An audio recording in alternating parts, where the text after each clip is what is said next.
He shared his last sandwich with a biker. What 80 Hells Angels did next shocked the entire town. The wind howled down Main Street in Williams, Arizona, carrying dust and loneliness. 9-year-old Leo Pritchard huddled in the doorway of a closed bookstore, his thin jacket doing little against the evening chill. For 3 months, this town had been his reluctant home, a place where shopkeepers shooed him away, where children stared with curiosity before being pulled close by their parents, where kindness was as scarce as the food in his stomach. That evening, Leo had one thing left, a slightly squashed peanut butter and jelly sandwich wrapped in a napkin from the diner where Grace Whitfield sometimes slipped him day-old bread. It was his dinner, his tomorrow's breakfast, his only certainty. Then he saw him. Rust was a mountain of a man astride a gleaming Harley, leather vest stretched over broad shoulders, tattoos snaking down his arms like ancient maps of a hard life. His beard was wild, his eyes shadowed beneath a bandana.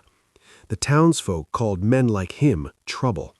They locked doors when his kind rolled through. But Leo saw something else. He saw the way Rust's shoulders slumped as he sat on a bench, the way his hand trembled slightly as he ran it over his face. He saw hunger, not just in the stomach, but in the soul. Without hesitation, he walked over. "Sir?" His voice was small against the vast Arizona sky. You look like you could use this." Rust turned, his gaze sharp enough to cut glass, but when his eyes fell on the boy holding out his last meal, something in them softened, broke even. "Kid, you sure about this? This is all you got." Leo noted. Everybody gets hungry.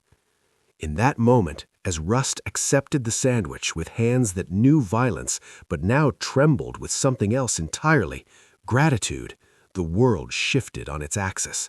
Not with a bang, but with the quiet tearing of a napkin. 3 days later, Williams awoke to thunder. Not from the sky, but from the road. 80 motorcycles roaring down Highway 66, chrome gleaming under the morning sun, black leather cutting through the crisp air. Shopkeepers slammed shutters. Officer Zimmerman radioed for backup, hand resting uneasily on his holster. Mothers pulled children inside. The town braced for chaos. But when the bikes rolled to a stop on Main Street, something unexpected happened. Rust stepped forward, not with menace, but with purpose.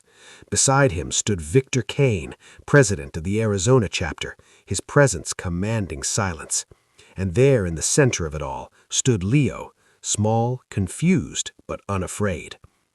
"People of Williams," Victor's voice boomed, yet carried a strange gentleness. "3 days ago, one of ours was hungry, forgotten his wallet, ready to ride on an empty stomach. And this boy," he placed a massive hand on Leo's shoulder, "this boy gave him his last sandwich. Not because he had extra, but because he had heart." The crowd murmured. Grace Whitfield stepped forward, tears already tracing paths down her cheeks. Rust knelt before Leo, his voice cracking. "You showed me more character in 60 seconds than I've seen in 60 years, and we don't forget debts like that." What happened next would be talked about in Williams for generations. The Hells Angels, 80 hardened men with skulls on their vests and fire in their eyes, became angels in truth. They unloaded tents, sleeping bags, warm coats, backpacks stuffed with socks and gloves. They brought crates of food, water filters, a battery-powered lantern that glowed like a captured star. They didn't just give supplies, they gave dignity. Then Victor approached Iris Vaughn, the weary social worker who'd fought bureaucracy for Leo's sake. He pressed a cashier's check into her hands, $50,000 for a trust fund. "For his future," Victor said, eyes blazing with conviction. "And we will be checking the statements." But the greatest gift came last. Rust knelt again, this time taking both of Leo's small hands in his scarred ones. "We found a family," he whispered, loud enough for the town to hear. "A good family in Flagstaff.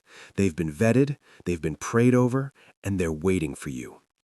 Leo's eyes that had seen too much hardship for 9 years, filled with tears. Not tears of sadness, but of wonder, of being seen. And then the miracle deepened. Shame washed over Williams like a cleansing rain. Grace Whitfield brought fresh baked bread, not day-old scraps, but warm loaves still steaming.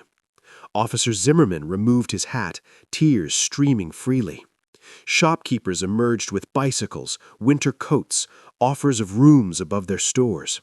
The town that had turned away this child now opened its arms wide. As the sun began to set, painting the sky in hues of gold and rose, the Hells Angels mounted their bikes. But before they left, Rust pulled Leo into a bear hug that lifted the boy off his feet. "You remember this, Leo," Rust murmured against his ear. "You are never alone. You have 80 uncles who ride with the wind, and we always watch over our own." The roar of engines faded into the horizon, but the silence they left behind was filled with something new. Hope. That night, Leo slept not in a doorway, but in a warm bed in a foster home an hour away. His stomach was full, his backpack was packed with new clothes, and on his nightstand sat a photograph, 80 bikers with their arms around a small boy with a giant heart, all smiling beneath the Arizona stars. Williams never forgot that day. They learned that leather and tattoos don't define a man's soul, that kindness ripples outward in ways we cannot predict, that a single sandwich, given freely, can feed an entire town's conscience. And somewhere on the open road, 80 Hells Angels rode on, carrying a truth heavier than any steel. The greatest strength isn't in how hard you can hit, but in how gently you can heal. If this story touched your heart, please like, share, and subscribe to our channel. Your support helps us share more stories of hope, healing, and second chances with millions around the world. Tell us in the comments where you're watching from, and share a time when a small act of kindness changed your life. Because in a world that often feels cold, we are each other's warmth. Thanks for watching.